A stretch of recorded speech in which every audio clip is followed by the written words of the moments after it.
Luto na po itong ating sopas. Ito po ay pinaiwan ko po kay Tita Ago at paborito niya po ito. Sa mga bagong subscriber ko po, maraming salamat po sa pag-support po sa aking YouTube channel. Ngayon ay pupunta po kami ng tabing dagat at gawa po ng hakutin po ulit namin pa uwi po dito yung mga gamit po ni Tito Ninyo. Dahil po malakas ay hindi po natuloy si Tito Ninyong lumaot. Mas lalo bukas. Mas lalo bukas. Isipin na naman ang kalmada. Tagal pa pala. Hindi pa ako makapunta bukas. Medyo nagpapabago-bago yung windy. Kaya nga. Kakating ko ng gamit ko baka mawala doon. Nandito na po kami sa tabing dagat. Medyo maagaw na po ang dilim at liwanag. Hakutin lang po namin yung mga gamit ni Tito Ninyo at gawa po ng nagwindi po ulit siya. Kanina po sana ay nakapaghakot na po siya ng mga gamit. Alas 4 sana ay aalis na siya. Lalaot. Kaso nung nagwindi po siya ay umabo yung windi.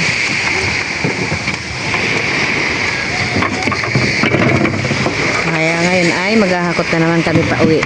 Buti po at mayroong tricycle. Medyo marami-rami po sanang hakutin. Ganda ng kulay ng dagat ay ng ulap.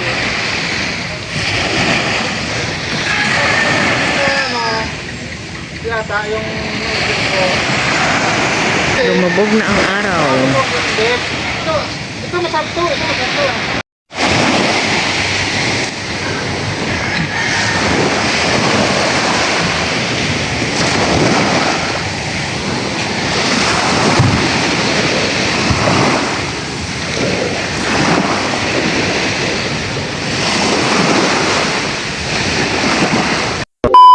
Ayun po ay magluluto po ako ng sopas. Dito po ay hiwa-hiwa ko na po itong ating mga ricado. Meron po tayong repolyo, carrots, hotdog. At ito pong spam na galing po kay Pastor Mercy. Ayan po at luluto ko na po. Pasta ang gagamitin ko yung galing pa po kay Ma'am Carol. Ito po ay 2 box pa po ito. Ito ngayon po ay iluluto ko na.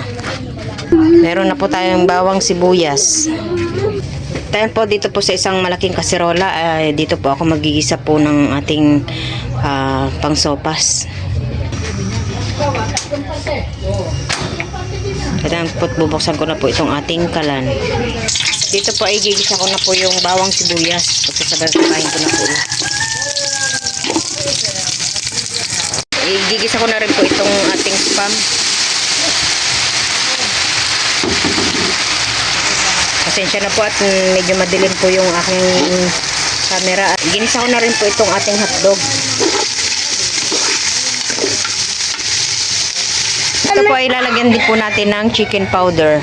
Ayan po at nagamit na po namin ito ng isang araw kaya na-open na po namin. Ito po ay lalagyan po natin ng medyo marami-rami naman po itong sopas ko kaya dami-damihan na rin po natin ng chicken powder. Thank you po, Pastor, sa inyo pong binigay po sa amin. Dito po ay nalagyan ko na rin po ng tubig. Kaya na lang po natin kumulo.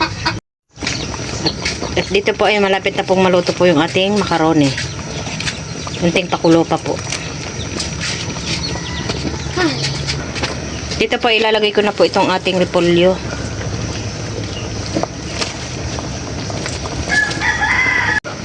Ang dami. Halos mapuno po itong ating malaking kaserola.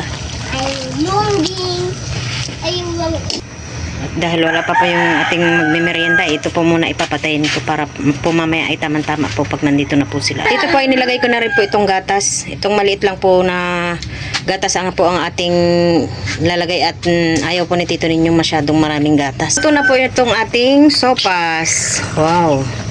Thank you po kay Pastor Mercy sa kanya pong chicken powder at saka po kay Ma'am Carol sa kanya pong macaroni. Ito pa po yung pinadala po ni Ma'am Carol sa amin na macaroni. Dito po sa isang baunan ay naglagay po ako ng sopas para po matira po kanamika. Halimbawa po hindi po sila makaabot mamaya.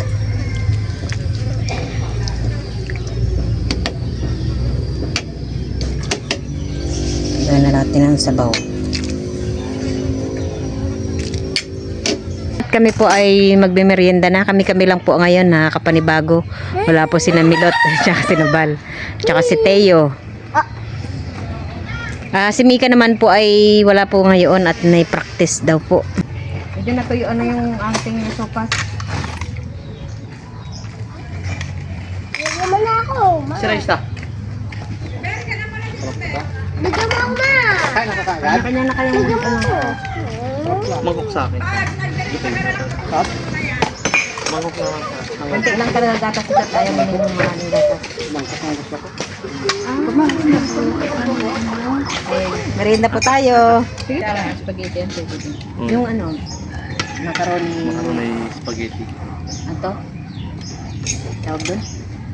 Baked macaroni. Ano yun? Ay, oh. Mga kata?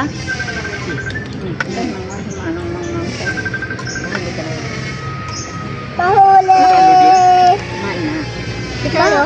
Mahuli sa pot. Oh, Brenda. Brenda. Oh. Ay, oh. Yung mga imanong. Ano pa? Ha? Silang ano natin eh. Tapos naman din sila ano? Sila Deden? Sila ano? Andop? Sila Uncle Pao? Ay, cake ko mo.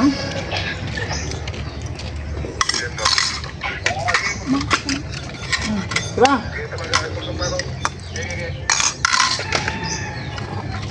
Matalan pa. Macaroni. Sige, kain po tayo. Ay, merienda pala. Kina. Isang order na yung halagang 20 lang. Lai, Ang big din ngayon. Lai, ikaw yung naglalagay ng sopa. Ito halagang 30. Malasa. Siyempre.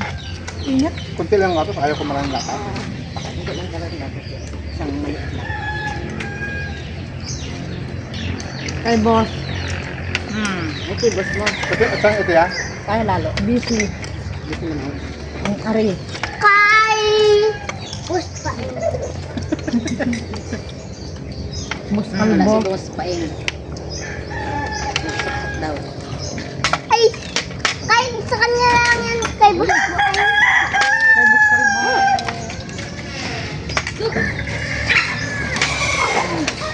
Maklak na.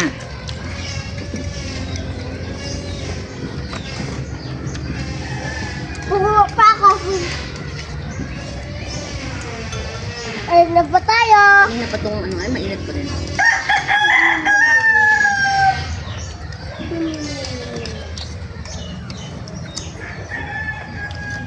Hindi masarap. Hindi masarap pero gusto mo pa. Dagdagan ko. Hindi nga masarap. Sarap yung manong. Ngayon, busog na siya. Ayan, sabi niya, ano ba yan? Wala na dapat ako sa puro pagkain. Baka mamaya pag wala na, magre-reklamo din siya. Wala na pagkain. Wala naman. Kumain ng kumain ka. Kakasiyang kumain, tawalang din siya. Walang ingkang. Ano ba yan? Makakayang kumain kung walang pagkain. Meron naman.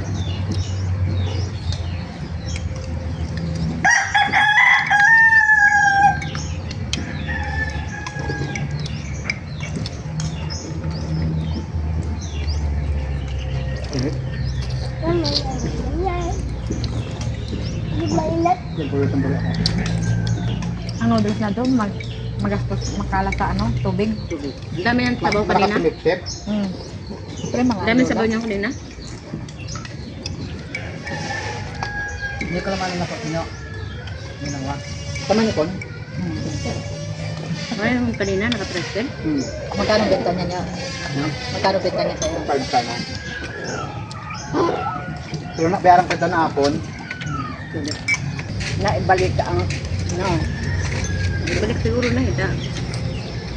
Kinuha nila yung ano ay. Ano nga natin ibigay mong makina na, kung hindi isasauli yung ano na eh.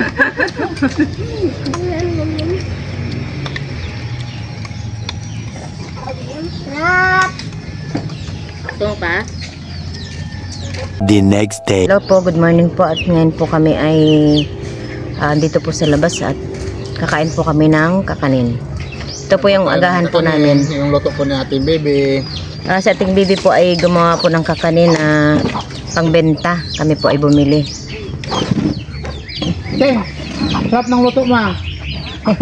Sarap ng luto mo. Ito po yung halagang 100 po na kakanin po nating bibi. Ito po yung business po ni nanay dati. Ito po yung bukayo. Ito noon nung nag-aaral akong elementary, binabaon ko pa to sa school.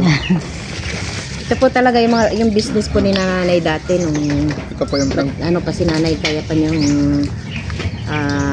magluto po ng kakanin. Kadalasan po ay ang mga nag-order po sa kanya ay yung taga dito din po na taga ibang bansa.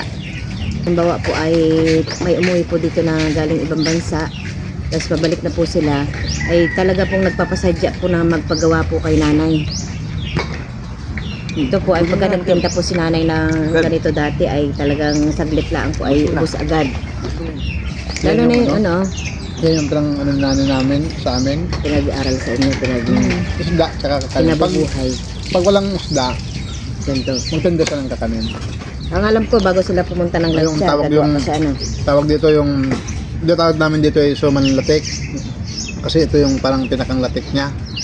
Tapos yung tinatawag namin yung kilo, yung pinupak, sabi sa ano. Ganito po yung itsura niya. Medyo kulay green po yung malagkit dahil po dahon po ng Yung tawag po sa iba, saging. hindi ko alam kung biko ba ito o ano. Hindi, ba yung biko? Iba ba yun? Na, kakanin na. Ay, sorry gusto. Ang dami ko ng daldal gusto ko. Ito po ay binabalot-balot na po ni Ate Bibi. Yun, parang galing laot ah. Binabalot niya po Marami kang ito huli? halagang 100. Ito po ay paborito din ni Tita Ago at kaya ako po ay nagpaiwan din po ng halagang 100. Eh mamaya-maya po ay siguradong ubos na ito pagbalik niya. Wala nang matitira. Dito pa lang, ubos na yan. Dito pa lang po sa amin sa compound ay nauubos na. Rabot! Tikman mo ito ay ano oh. Tikman mo ito ay suman latik oh. Tet! Pagkakanin. Kakanin, tikman mo. Pagpagat ka. Kanin. Oh, oh. Dalawa ano. Dalawa rin. Hi! Hindi na ako magtungkit, nalibili na sa sungkit. Pirang sungkit niya na ako. Palo. Bait talaga ni Willie. Sarap po talaga ito pag kain ka ng kakanin ay meron pong partner na kape. Ito ako. Kung talaga Pero mo, wala dito. kutsa lang yung papangating ko. Meron po. Bukas magtungkit ka na naman. Diyan lang naman, lakit lang naman. Sabi ko na yun. Hindi mo lang palaman po. Opo. Ang halaga ng ano, 100. Marami na yan ah. Ito po ay pinaiwan ko po kay Tita Ago at paborito niya po ito. Baka yun ay magalit pag hindi naging Taiwan. Ano nakaraan nga? O Tita Ago, may babayaran ka dito ha. Hindi, pasalubong mo sa kanya yan. Bukas yata. Ano makalawa? Pupunta kong bayan mamaya. Bibili ko ng malagkit yan at saka panagsa. Tapos maghanap kami doon sa bangan ng pupunta kayo. Nating bibi na yung nagmana ng kaninanay. Pero may iba pa akong recipe. Mamaya ayun. Hindi, mas gusto kasi nila yung mga ibang mga matatanda na. Mas gusto pa rin nila yung dating version ng kakanin. Hindi pares ngayon na ang dami naglabasan ng maraming klaseng may mga kulay-kulay na. Sa padaan ng gulay. Ako mas gusto ko ito gawa ni nanay. Isipin mo na lang gawa ni nanay yan. Recipe ni nanay, pero si ating baby ang nagluto. Pero parang luto din ni nanay. Parang luto. Di wala, hindi ko pinagkaiba. Ay, dati po ako nung buntis ako. Buntis ko pa po si ko noon. Doon bali nakatira pa po kami kay kananay dati. Pag nagluluto po si nanay na ganito, sigurado meron din ako dahil pagtitira na po niya ako bago po siya magtinda.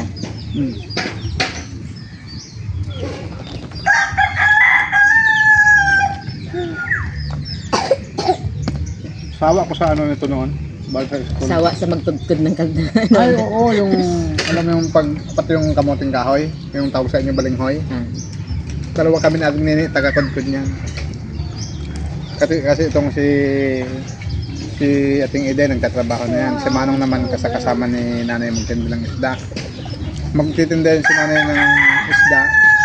Tapos kami naman ni Ating Nini ang taga-yadgad ng kamuting kahoy. Ano yan, minsan yung isang sako, balatan niya. Maabot ng kalahating araw. Ang daming order kay nanay. Kaya nga, ang pan ko yun, yung halimbawa, by Pasko, bagong taon, iikot lang saglit si Manong, mga 50 na yung napapa-order niya, 50 Kaya, ang tao. amoy pa lang ng kakanin, busog na ako. Sayang din na, ano ni Milot. Nakatikim ba si Milot ng ganito? Parang hindi, ano. Hindi.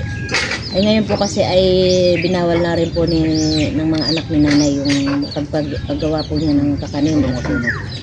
Malakas mapang labo ng mata yung usok ng At kahoy. saka yung ano niya, yung isa niyang mata, Medyo malabo. medyo malabo na. Kaya hindi na dyan din po masyadong ano na. Marami nga po siya yung katukatulong gumawa pero yung sa usok po kasi ng kahoy, yun doon siguro yung nag ano no. Parang napasma siguro yung Dati yan, ano eh. Dati anong buhay pa si tatay, masipag din yung mga kahoy. Ang dami kaming kahoy. Hindi kami nag-ano noon. Silin pa Ano lang. lang silensyo niya, yung lang yung silensyo. Yung kahoy namin dyan, parang bumundok na. Minsan, parang ano yun, ano yung alam mo yung kinakarga sa ano, yung sa tawag dito sa aming galusa. Ah, galaw sa din. Sa inyong kangga ba Okay, tawag doon, yung hinila ng kalabaw. Di ba may hinila ng kalabaw yun, parang ano niya, kumbaga sa tricycle ay sidecar niya. Ano yun, napupuno namin yun. Mayroong kumukha yung kay tatay. Puno, isang ganun, puno yun, 150 lang. Oh. Mantalang bibili mo yung kahoy ngayon. Isang ganyan lang ata eh. Ang daming ano dyan, daming kahoy na tuyo dyan.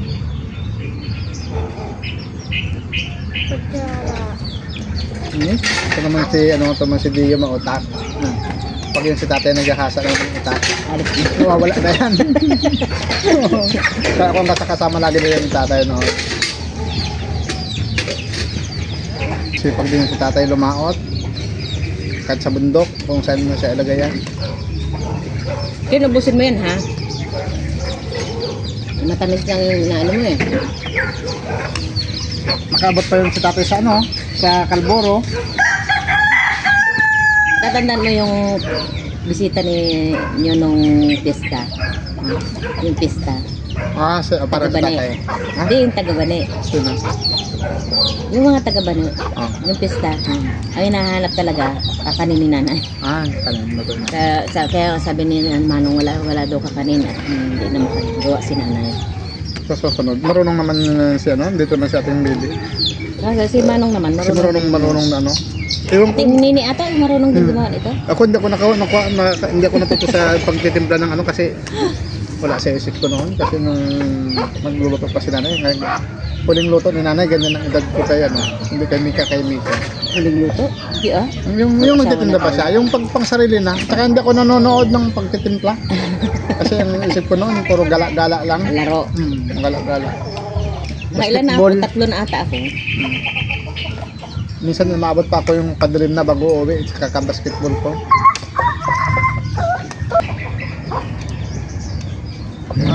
Kaya po pala yung wala po tayong laot ngayon dahil paliwanag po yung buwan. Ang makakalaot pa po ang mga siguro 5 or 6 ganun. Nakadepende po nakadepende po yung pagkalmada po katulad nito hindi mahangin kaya lang medyo maliwanag po ang buwan kaya po hindi kami nakakalaot ngayon. Kalat-kalat ang pusit. Tsaka wala yung ano dahil iilawan mo yun. Kaya nagpapasalamat po kami sa lahat po ng tumulong po sa amin kahit po sa pagpagawa po ng Tingnan mo doon kung meron pa. bangka ko kay Pastor Mercy. Maraming salamat po. Doon po sa pagpapagawa pa lang po ng bangka ko ay malaking tulong na po yun dahil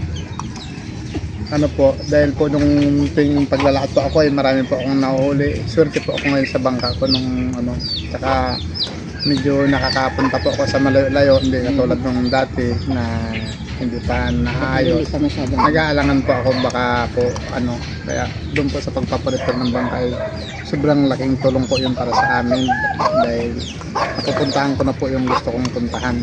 Saka maayos po yung bangka ko. Kaya po yung loob ko pag lumalaot po ako. Kaya maraming salamat po Ma'am Pastor Mercy dahil napayos po yung bangka ko. Maraming salamat po. Muli po ako nagpapasalamat po sa aking mga subscriber.